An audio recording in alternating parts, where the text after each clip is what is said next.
Togo Info, le Togo à votre portée.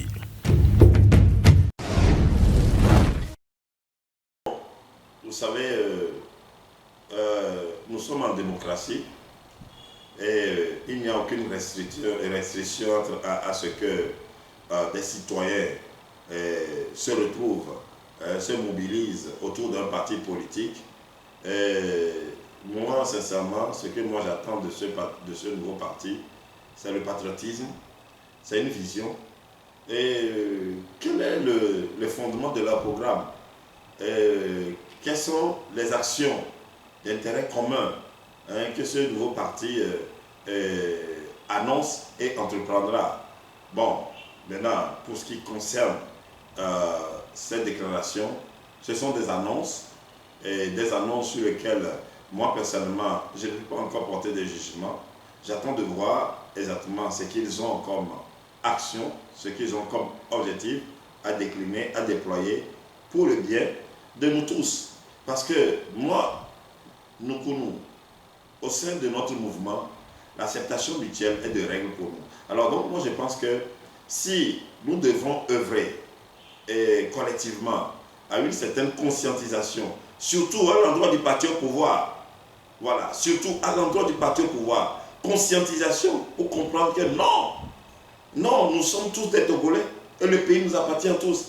Alors donc, ces intérêts partisans, ces ambitions partisanes qui poussent toujours à ces mécanismes, à ces ruses, tout ça pour conserver le pouvoir et au point où on s'adonne à la manipulation et à la violence, aux intimidations, etc.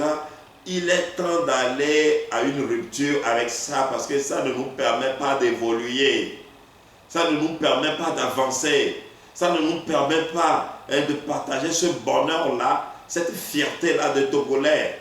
Alors donc, il faut revoir copie. Et je reste toujours confiant que la conscientisation est le grand remède, est la grande solution, surtout à l'endroit de nos compatriotes qui sont au pouvoir. Et en ce moment, je pense que les choses vont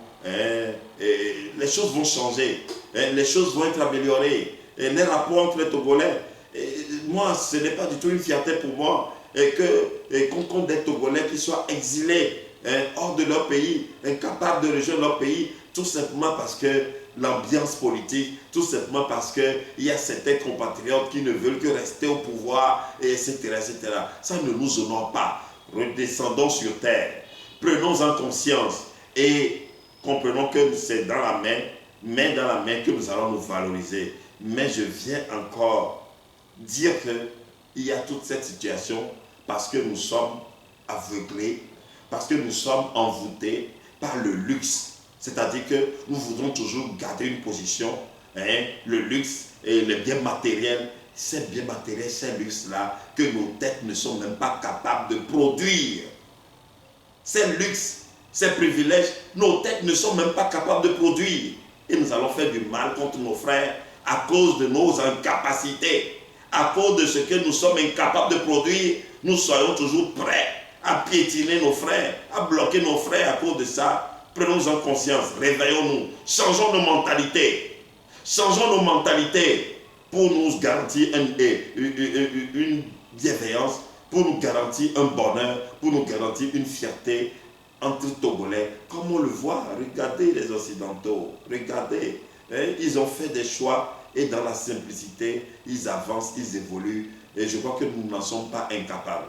C'est juste une question de prise de conscience, de redescendre sur terre, de redescendre en nous et nous ferons les choix qu'il faut. La conférence nationale que nous avions connue en 1991 devait être l'occasion pour nous de nous ressaisir, mais malheureusement ça a capoté. Alors, s'il faille aller à une conférence nationale bis, pourquoi pas? Parce que nous sommes tous des Togolais et il y a tellement de mots que nous devons nous retrouver ensemble pour guérir et nous permettre d'aller de l'avant.